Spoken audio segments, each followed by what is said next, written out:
It's Brian Shannon from AlphaTrends.net. Today is Friday, the 2nd of June, 2017, and we had the market closing once again at all-time highs here for the S&P 500 and some of these other markets. Here are the numbers.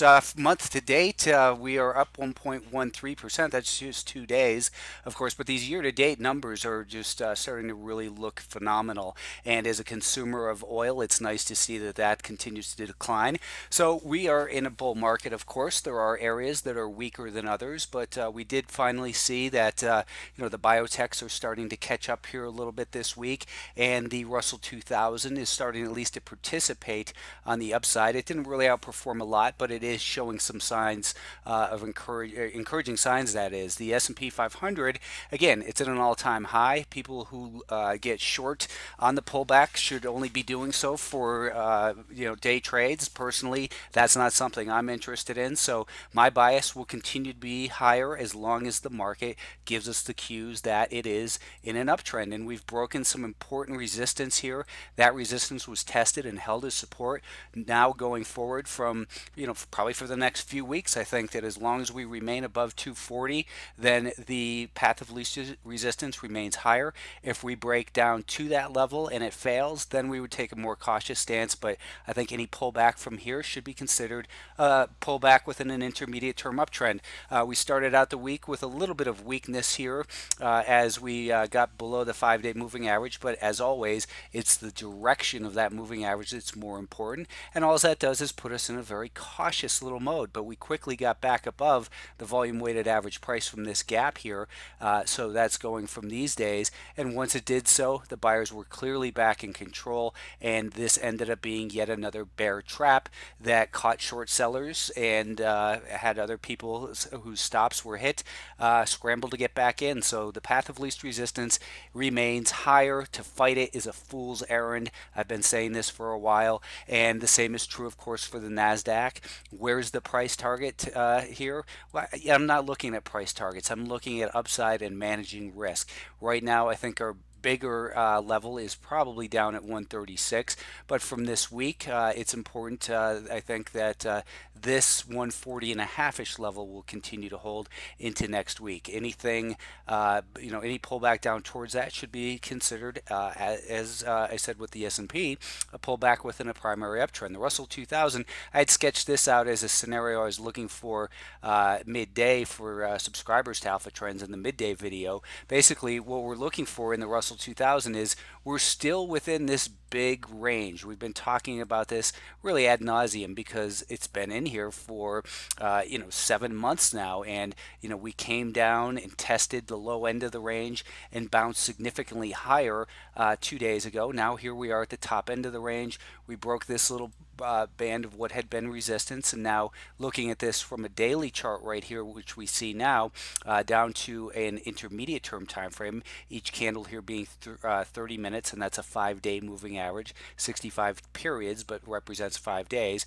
What I'd like to see is exactly what I outlined, is that we continue to pull back, maybe even down as far as 138.50, but if it pulls back down into this area, what we want to see is maybe another day and a half of a pullback, or half a day, consolidate half a day, and then as the 5-day moving average catches up to it, then we would be looking to be buyers of the Russell 2000, the IWM, or whatever leveraged way or options way you want to trade it. The point is, the analysis is done on the big index, then you decide how to implement it, because I think that the Russell 2000 is most likely to continue up through what's been resistance and into all-time high territory as the semiconductors continue to lead.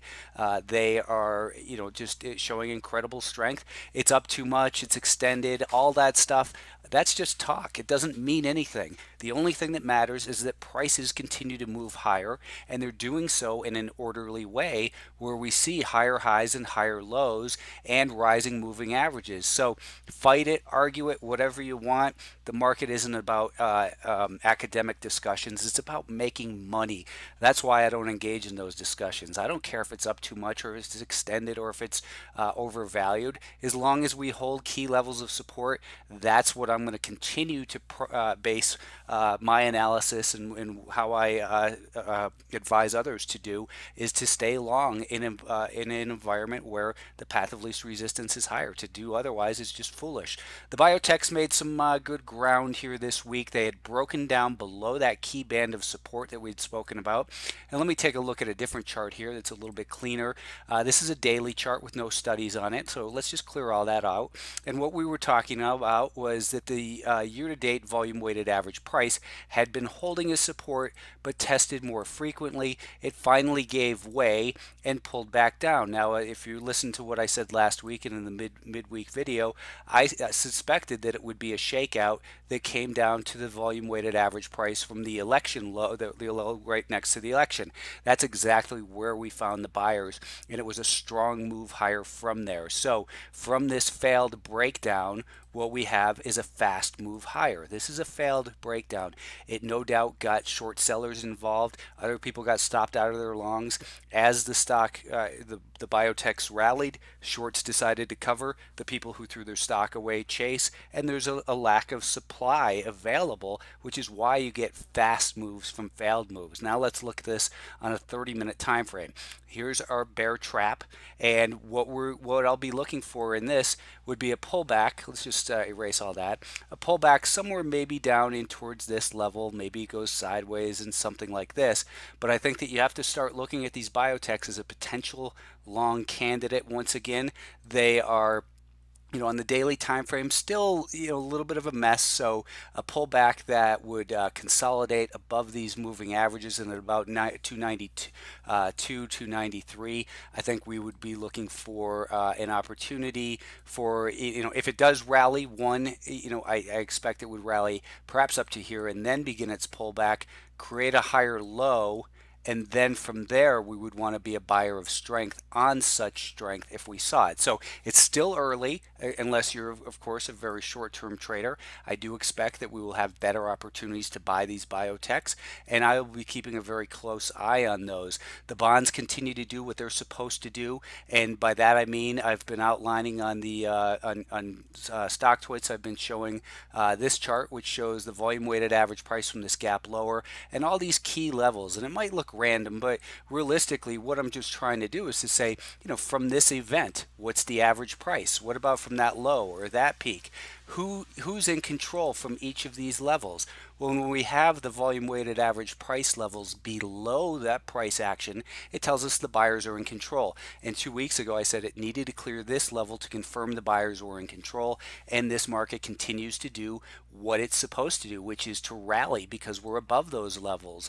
The longer term chart, be aware we have a declining 200-day moving average, so I'm not expecting this to be a major turnaround. If it continues to rally, probably up towards here before it begins to fall back, but the 200-day or 40-week moving average is still declining, so it's still early to say that this is a rally that will hold. But from an intermediate term perspective, it's been a great move out of that 121 level up to 125 and a half.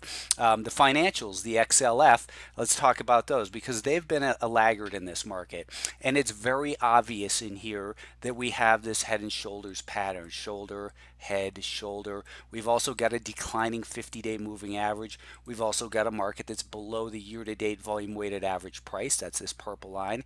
And the volume weighted average price from the election has been kind of an inflection point. This week we held above it, but it's been back and forth. The key level for this head and shoulders pattern, of course, is the neckline down here, $22.80 to $23, and what I was expecting, and I outlined this with the regional banks, which are the KRE, that with the KRE I said to subscribers that if we break below here, I expect that it would be foolish to short it. If we break below this level, it would be foolish to short it here. Instead, I would expect a rally, because you have to ask, where had it come from? Just shorting a breakdown is not a smart idea. You have to ask how it got there, and we got a nice rally from there. So going back back to the XLF, we're still kind of in a little bit of no man's land on that daily time frame. It could also be, don't rule this out. We have a longer term 200-day moving average still advancing. If we were to break below here, maybe we test that 200-day moving average and then continue this rally up to new all-time highs. Don't rule that out. We don't have the evidence yet. Right now, it's in a consolidation phase. It looks like a textbook perfect head and shoulders pattern, but I'll tell you what, a lot of those textbook patterns fail and end up being traps, especially when you have a longer term trend which is still higher, as represented by the 200-day moving average. So be careful with those if you're getting bearish. The a couple stocks I've spoken about recently performed well this week, including the CHGG, which had a nice week. I've been talking about this one as it has a very large short position and the shorts added to that. And CZR finally broke above that 1140 level and rallied $1.05 above that. This stock, I don't know what these short sellers are thinking, but they've added more once again. They're up to 25 million shares, and as I explained to subscribers, the reason the short interest ratio or days to cover is down is because the average daily volume has gone up. But still, the raw number, close to 25 million shares short, with a stock that's breaking out into a stage 2 longer term uptrend after a just a picture perfect decline, lower highs, lower lows, stage 1 accumulation. Now we're in a stage 2 uptrend, and Caesars looks like it should continue to move higher, which is why we still hold it. A couple ideas to keep an eye on next week. I think that CTRP, this one on the weekly chart, you can see there's a hefty short position in there as well at 28 million shares. On the monthly time frame, we're close to all-time highs. I certainly wouldn't want to be short. You never know how they're hedged or what they're doing with that, but the daily time frame, it had this nice run. Now it's consolidating the way we want it to in a pretty tight range with higher lows and these lower highs. I think next week it's likely to create a scenario somewhere above here where we could buy it, and then of course a protective stop. Worst case, I think a protective stop would go at about 54 and a quarter.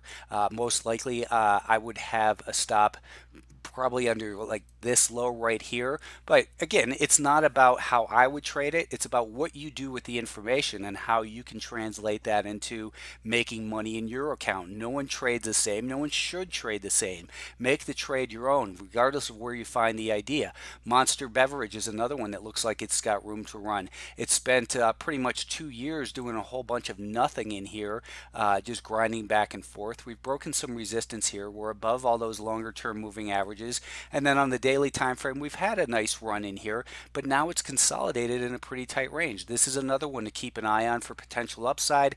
What I specialize, what I'm better than anyone else out there, is finding the low risk, high probability trades at the right time for the right reasons, and then helping guide you over the short term to hold those stocks, and then you decide for yourself how long you want to hold after that.